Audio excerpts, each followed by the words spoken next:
বন্ধুরা, যখন কারোর সাথে খুব খারাপ কিছু হয় তখন আমরা অনেককে বলতে শুনি যে যা হয় ভালোর জন্যই হয়, কিন্তু আমাদের মনে সাথে সাথে আরেকটাও প্রশ্ন জাগে যে সত্যিই কি যা হয় তা ভালোর জন্য হয়, নাকি এটা শুধুমাত্র একটা মনের সান্ত্বনা। ভগবান শ্রীকৃষ্ণ গীতায় এই কথাটি বলেছিলেন যে যা হয়েছে তা ভালোর জন্যই হয়েছে, যা হচ্ছে তা ভালোর জন্যই হচ্ছে এবং যা হবে তা ভালোর জন্যই হবে। কিন্তু তাও মনের মধ্যে একটা প্রশ্ন জাগে যে সব খারাপ পরিস্থিতি কিভাবে ভালোর জন্য হতে পারে। এটা বলাটা যতটা সোজা, মেনে নেওয়াটা ততটা সোজা নয়। তাহলে এবার প্রশ্ন হলো যে ভগবানের এই কথাটি কি সত্যি, নাকি ভগবান আমাদের মনে সান্ত্বনার জন্য এই কথাটি বলেছেন। চলুন আপনাদের একটা খুব সুন্দর ঘটনা বলি, যার মাধ্যমে আপনারা এই প্রশ্নটা সঠিক উত্তর পাবেন। তাই ভিডিওটি অবশ্যই মন দিয়ে শেষ পর্যন্ত দেখুন, এবং ভিডিওটি দেখে যদি ভালো লাগে তাহলে ভিডিওটিকে অবশ্যই একটি লাইক করবেন এবং চ্যানেলটিকে অবশ্যই সাবস্ক্রাইব করে পাশে থাকা বেল আইকনটিকে অলে সেট করে দেবেন এরকম নিত্য নতুন ভিডিও প্রতিদিন দেখার জন্য। এবং ভিডিওটিকে অবশ্যই নিজের আপনজনদের সাথে শেয়ার করে দেবেন যাতে তারাও ভিডিওটি দেখে উপকৃত হতে পারে। তাহলে চলুন আজকের ভিডিও শুরু করা যাক।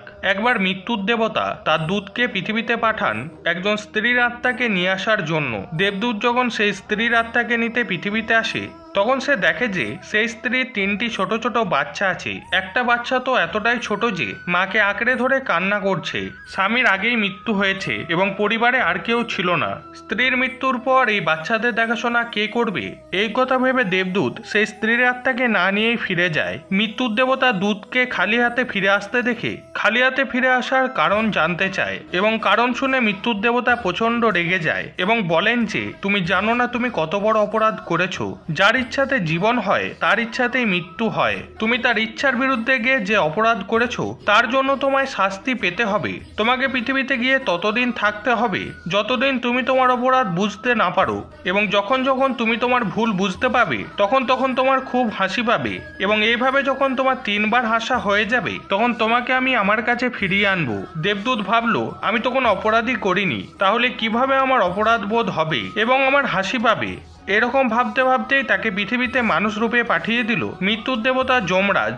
এখন তার শরীর সবকিছু অনুভব করতে পারছিল যেমন একজন সাধারণ মানুষ অনুভব করে। তাকে কনকনে ঠান্ডা স্থানে নির্বস্ত্র অবস্থায় পাঠিয়ে দেন মৃত্যুর দেবতা, এবং সেখানে সে ঠান্ডায় প্রচণ্ড কষ্ট পেতে থাকে।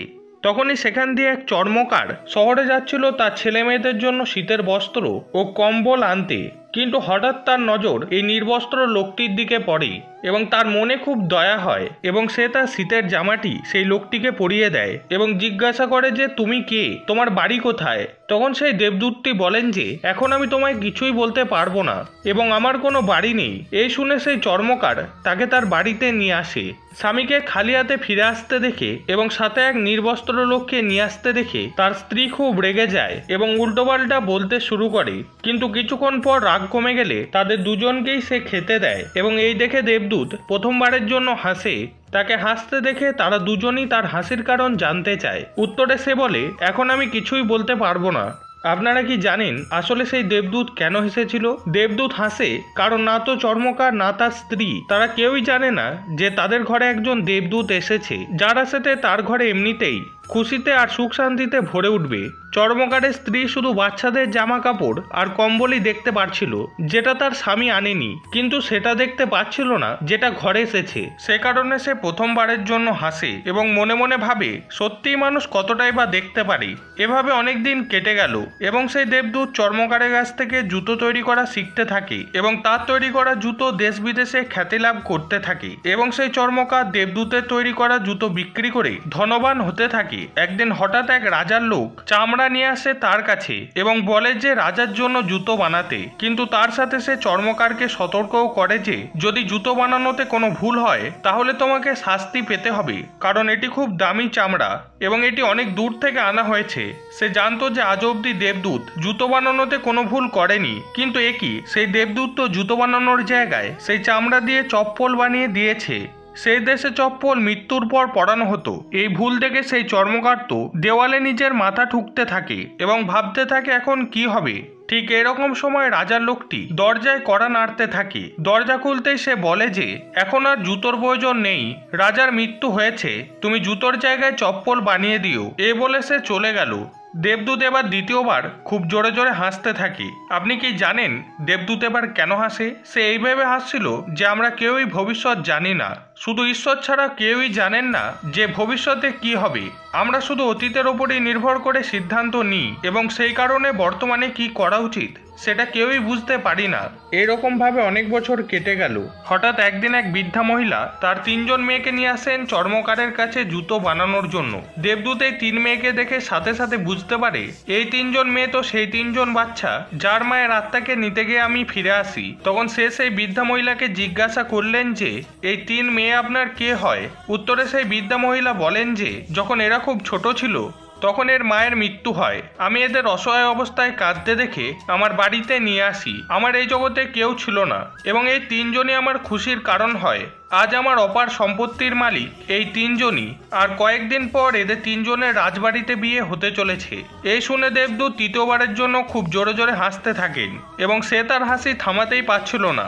আপনারা জানেন কি সে এবারে কেন হাসতে থাকে? কারণ আবার সে বুঝতে পারে সে কত বড় ভুল করেছিল। নিয়তি অনেক বড়, আমরা ততটাই দেখতে পারি যতটা আমাদের মন ও বুদ্ধি দেখায়, কিন্তু আমরা যেটা দেখতে পারি না তার বিস্তার অনেক বড়। তাকে হাসতে দেখে চর্মকার প্রশ্ন করে, ভাইয়া কেন হাসছো? এবার সেই দেবদূত চর্মকারকে তার পুরো কাহিনী শোনায় এবং সে নিজের লোকে ফিরে যায়, কারণ আজ তার দণ্ড শেষ হয় এবং সে বুঝতে পারে যা হয়েছে তা ভালোর জন্যই হয়েছে, যা হচ্ছে তা ভালোর জন্যই হচ্ছে এবং যা হবে তা ভালোর জন্যই হবে। আমাদের উচিত ঈশ্বরের উপর নির্ভর করে নিজের কর্ম করে যাওয়া। তো বন্ধুরা, আজকের ভিডিওতে এ পর্যন্তই। ভিডিওটি যদি আপনাদের ভালো লেগে থাকে তাহলে ভিডিওটিকে অবশ্যই একটি লাইক করে দেবেন এবং চ্যানেলটিকে অবশ্যই সাবস্ক্রাইব করে পাশে থাকা বেল আইকনটিকে অলে সেট করে দেবেন এরকম নিত্য নতুন ভিডিও প্রতিদিন দেখার জন্য, এবং ভিডিওটিকে অবশ্যই নিজের আপনজনদের সাথে শেয়ার করে দেবেন। ঈশ্বরের কাছে প্রার্থনা করি আপনারা সবাই ভালো থাকুন, সুস্থ থাকুন। জয় শ্রীকৃষ্ণ। রাধে রাধে।